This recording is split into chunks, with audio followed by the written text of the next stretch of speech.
고요한 새벽의 정적, 그것을 깨는 날카로운 초인종 소리. 수열의 아내 정연이 조심스럽게 문을 열었죠. 그녀의 눈앞에 서 있는 한 여자. 박민재가 보여줬던 사진 속의 얼굴. 바로 수열의 엄마, 연쇄살인마 정희신이었어요. 정연은 숨을 쉴 수조차 없었답니다. 그런 그녀를 보며 이신은 천연덕스럽게 말했죠. 이정연 씨, 안녕. 그 한마디는 수열이 지켜온 모든 것을 무너뜨리는 신호탄과도 같았어요.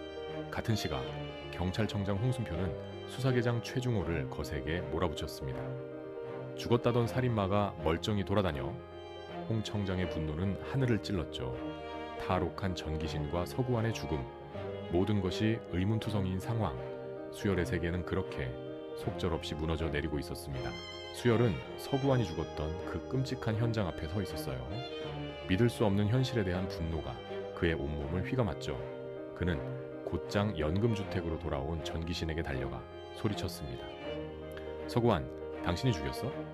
핏발선 그의 눈동자가 이신을 향해 날아들었죠. 하지만 그녀는 흔들리지 않았어요.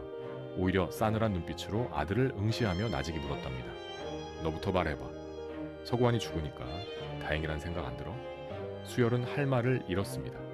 자신의 마음속을 꿰뚫어 보는 듯한 엄마의 그 한마디.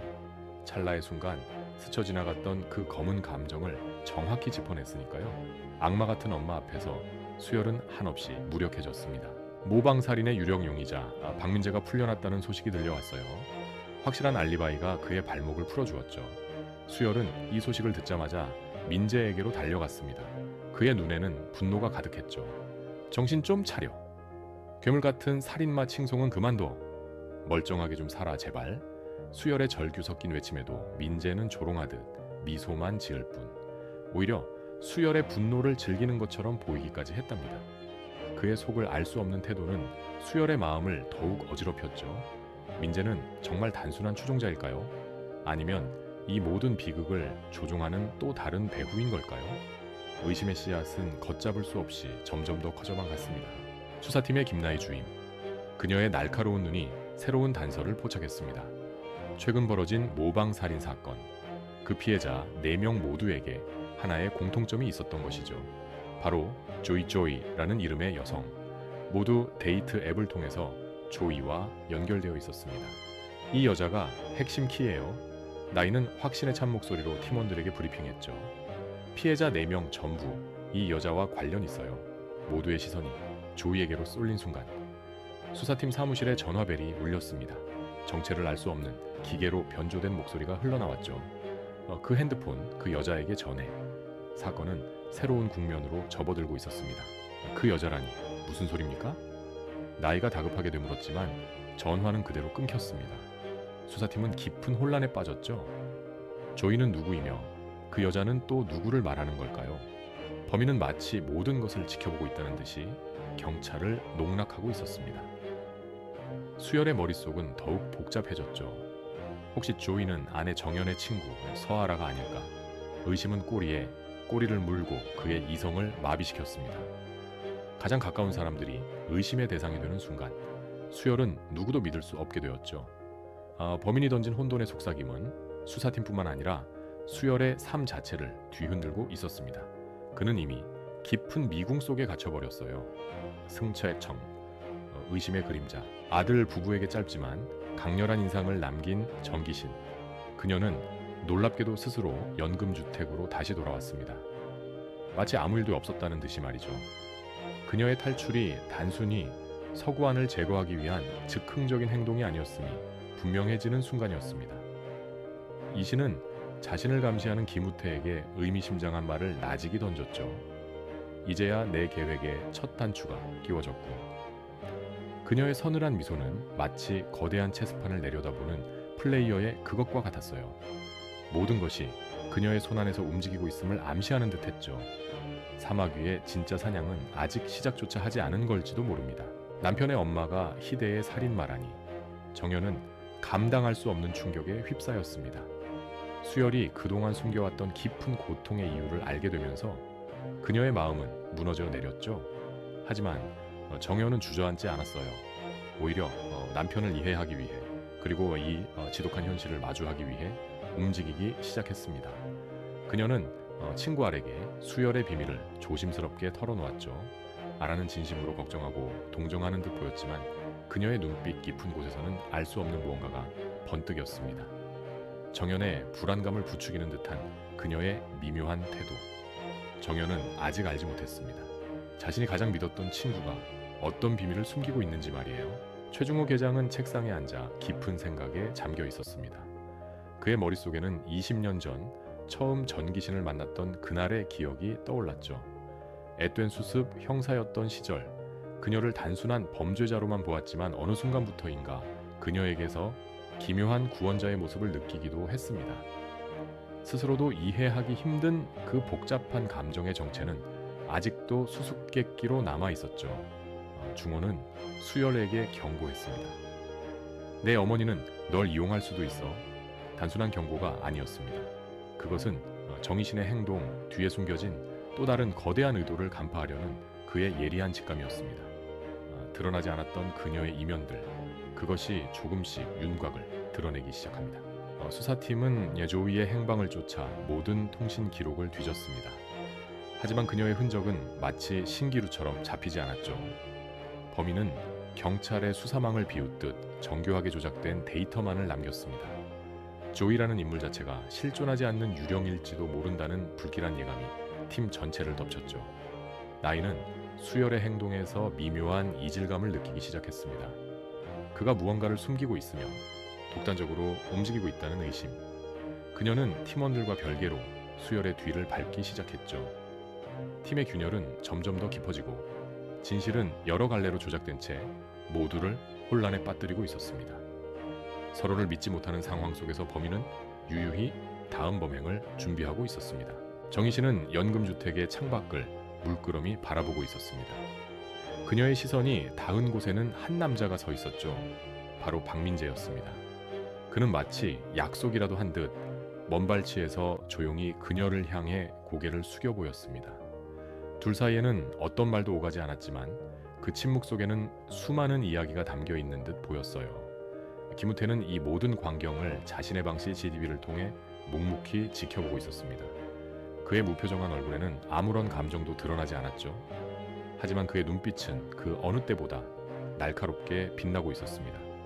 그는 단순한 감시자가 아니었습니다. 어쩌면 이 모든 판을 지켜보는 가장 중요한 목격자일지도 모릅니다. 파국의 전주곡. 수열은 미칠 것만 같았습니다. 아내 정연은 충격에 휩싸여 점점 더 엇나가기 시작했고 팀원들은 자신을 의심의 눈초리로 바라봤죠. 모든 것이 엉망이었습니다. 그는 범인이 던진 단서, 조이를 잡기 위해 홀로 움직였습니다. 엄마의 조언도 최중호의 경고도 더 이상 귀에 들어오지 않았죠. 마치 무엇에 홀린 듯 그는 범인이 파놓은 함정을 향해 맹목적으로 돌진했습니다. 범인이 일부러 흘린 듯한 위치 정보가 그의 휴대폰에 떴을 때 수열은 망설임 없이 현장으로 달려갔죠. 하지만 그를 기다리고 있던 것은 조이가 아닌 또 다른 피해자의 싸늘한 시신과 내 엄마와 똑같아 라는 조롱 섞인 메시지뿐이었습니다. 그는 완벽하게 덫에 걸린 것이었죠. 정연은 남편의 책상 서랍에서 오래된 사진 한 장을 발견했습니다. 어린 수열과 그의 엄마 정희신 그리고 낯선 남자가 함께 찍은 사진.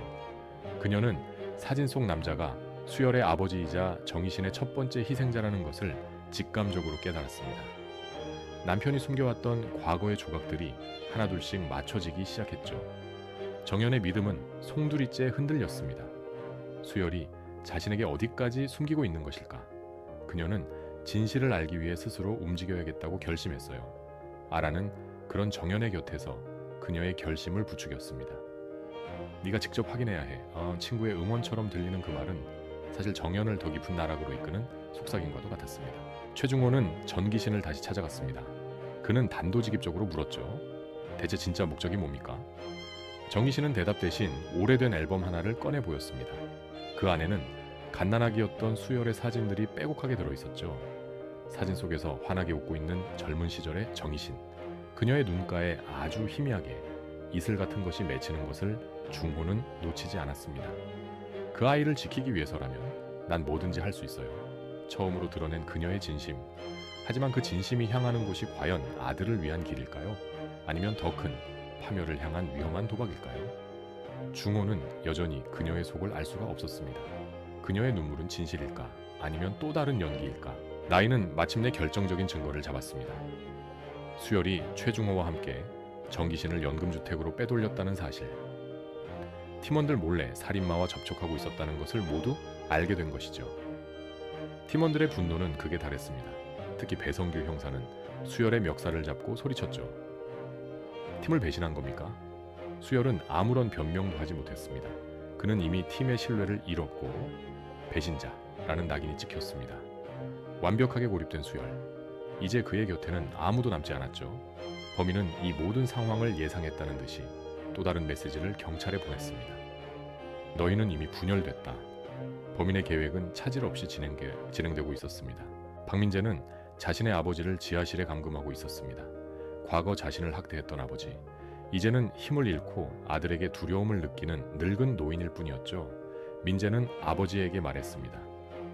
이제 곧 모든 게 끝나요, 아버지. 그의 눈은 광기로 번뜩였죠. 그는 단순한 정의신의 추종자가 아니었습니다. 그는 이 모든 복수극을 계획한 또 다른 설계자였던 겁니다. 그의 방 벽면에는 정의신과 수열, 그리고 사건 관계자들의 사진이 거미줄처럼 얽혀 있었습니다. 그리고 그 중심에는 조이라는 이름이 붉은색으로 쓰여 있었죠. 조이는 바로 박민재, 그 자신이었던 겁니다. 오랜 시간 동안 준비해온 그의 잔혹한 복수극, 그 서막이 마침내 오르고 있었습니다. 결지에 심연을 향하여 수열은 정체불명의 발신자로부터 문자 메시지 한 통을 받았습니다. 내 엄마의 진실을 알고 싶다면 네가 태어난 곳으로 와라. 문자에는 낡은 주소 하나가 적혀 있었죠. 그곳은 바로 20년 전 정희신이 남편을 살해했던 과거의 집이었습니다. 수열은 이것이 함정임을 알면서도 갈 수밖에 없었습니다. 모든 것을 끝내기 위해서, 그리고 지독한 운명의 고리를 끊어내기 위해서 말이죠. 그가 낡은 집의 문을 열었을 때 그를 기다리고 있던 것은 어둠 속에서 조용히 미소 짓는 박민재, 아니 조이였습니다. 드디어 왔구나, 차수열. 심연이 마침내 그 모습을 드러내며 수열을 어둠 속으로 초대하고 있었습니다. 내 엄마는 살인마가 아니야. 오히려 구원자였지. 박민재는 광기 어린 목소리로 말했습니다. 그는 어린 시절 자신을 폭력적인 아버지로부터 구해준 사람이 바로 정기신이었다고 했죠. 정기신의 0번 살인은 단순한 우발적 살인이 아니었습니다. 그것은 고통받는 아이들을 위한 그녀의 첫 번째 구원이었습니다. 박민재는 정기신의 뜻을 이어받아 세상의 쓰레기들을 자신만의 방식으로 구원하고 있었던 겁니다. 모든 퍼즐이 맞춰지는 순간 수열은 엄청난 진실 앞에서 정신을 차릴 수가 없었죠. 자신이 평생 증오했던 엄마가 누군가에게는 유일한 구원자였다는 사실, 그의 세계관이 뿌리부터 흔들리고 있었습니다. 그 순간 낡은 집의 문이 다시 한번 열렸습니다. 들어온 사람은 놀랍게도 정연의 친구 서아라였죠. 그녀는 박민재의 곁으로 다가가 아무렇지 않게 그의 어깨에 손을 올렸습니다. 너무 늦었잖아, 수열아. 서아라, 그녀 역시 과거 가정폭력의 피해자였으며 박민재와 함께 이 모든 범행을 계획한 또 다른 조이, 즉 공범이었던 겁니다. 정연에게 의도적으로 접근해 수열의 정보를 빼내고 수사팀에 혼선을 주었던 모든 행동들, 그것은 모두 계획의 일부였습니다.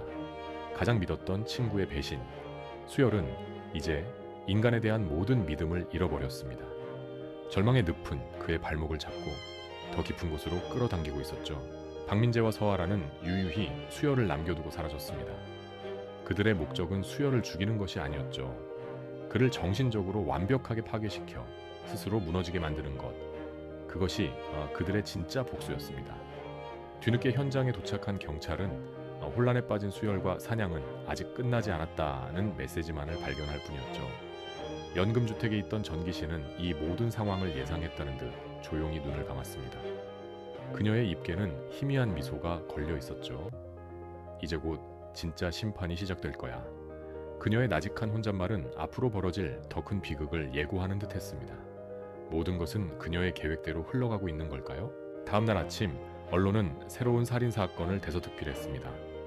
이번 피해자는 놀랍게도 경찰청장 홍순표였죠. 그의 시신 옆에는 조이라는 이름과 함께 의미심장한 메시지가 남겨져 있었습니다. 정의를 외면한 자 심판을 받으리라. 현장에는 단 한 사람의 지문만이 남아있었죠. 바로 수사계장 최중호의 지문이었습니다. 모든 증거가 그를 범인으로 지목하는 상황. 한편 텅 빈 최중호의 사무실 책상 위에는 사진 한 장이 놓여 있었습니다. 20년 전 정희신 그리고 어린 수열과 함께 환하게 웃고 있는 젊은 시절의 최중호. 그 사진 뒤에는 이렇게 쓰여 있었죠. 우리가 지켜야 할 것. 모든 것이 불확실한 채로 더욱 예측 불가능한 다음 회의 전개가 시청자들을 기다립니다.